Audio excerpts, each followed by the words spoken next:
If you had to guess where Danish or Belgian fighter pilots learned how to fly, would you say Texas? It seems unlikely, but it's true. For 40 years, aspiring pilots from more than a dozen NATO nations have traveled to the USA to learn how to fly at Sheppard Air Force Base, home to the Euro-NATO Joint Jet Pilot Training Program. We're looking for that drive, that determination. A lot of people naturally have that ingrained in them, and that's why they chose this profession.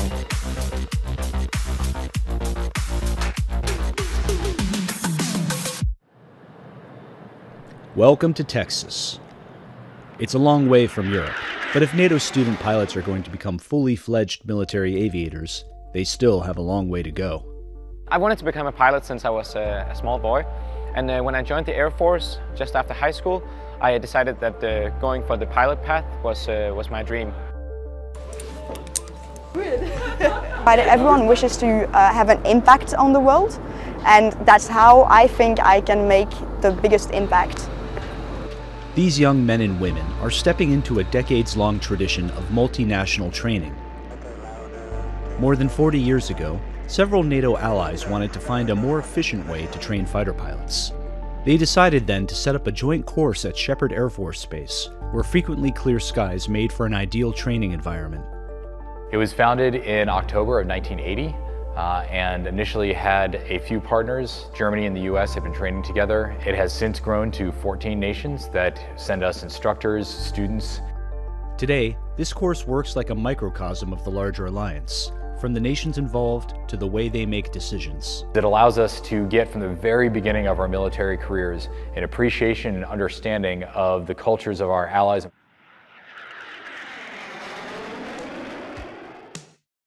When student aviators arrive, they undergo an intensive academic course known as ground school. After that, it's on to their first aircraft, the T-6 Texan II, a turboprop jet designed to teach them the fundamentals of flight, including takeoffs, landings, and formations. The first time climbing the T6 was really exciting because we had been so much in the simulator, but still it's really hard to prepare for the real thing. So just getting to do the ground operations and pressing all the right switches at the right moment was quite difficult, but as you get more experienced, it becomes more and more natural. Flying the T6 is an awesome experience. It's a really powerful aircraft. You can pull some Gs and do some aerobatics in the area, so that's really nice. Some students then move on to the T-38 Talon, a jet fighter trainer capable of supersonic speeds and dizzying feats of aerobatics. Going from the T-6 Texan to a supersonic jet trainer, obviously a lot faster. You get some afterburner, that's pretty fun. In the beginning, first flight I had on T-38, you light the afterburners and you just release the brakes and you feel the afterburners kick in for the first time. It's an amazing feeling. T-38 is difficult. You get to push yourself to your limits. In formation, you have to monitor the other aircraft. You have to match him, you have to be able to anticipate. All the while, students are immersed in a multinational environment. A student might have an Italian flight commander and a German squadron commander. The point is we, as NATO, can truly come up with the most efficient and best practices for our air forces. I'm going to set it. For students, the days start early and end late. They sacrifice sleep for study time, leisure for long sessions in the simulator. Being a military aviator takes more than raw skill. It takes grit.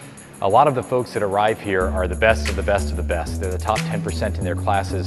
Many of them are not used to failing, but they are put in challenges, frankly, just not natural for the human body and the human mind. And oftentimes they meet with failure for the first time in their lives. And the big thing that we emphasize to them is that's okay.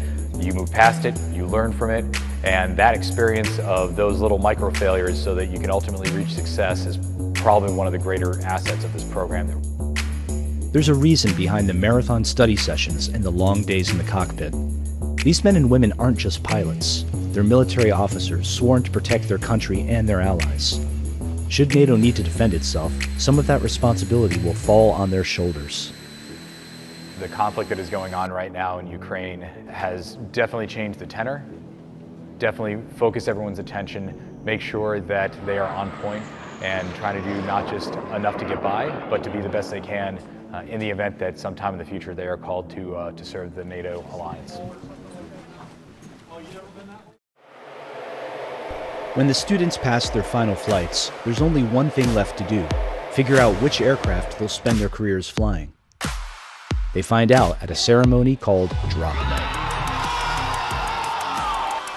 Usually it's a ton of emotions, a ton of excitement. The class is there for support. Everyone loves celebrating as a class.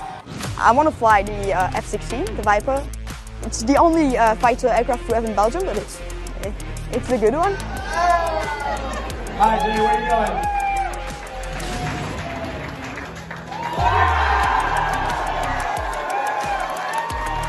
going? Working together with student pilots from almost all over the world has been for me like the best thing that's happened to me in my life, I would say. You get friends that you will have for life. You will most probably work with them in the future. It's a thrilling moment, and NATO's newest pilots carry themselves with hard-earned pride. From here, it's back to their home countries to train on their assigned aircraft and prepare themselves for the task of securing NATO skies.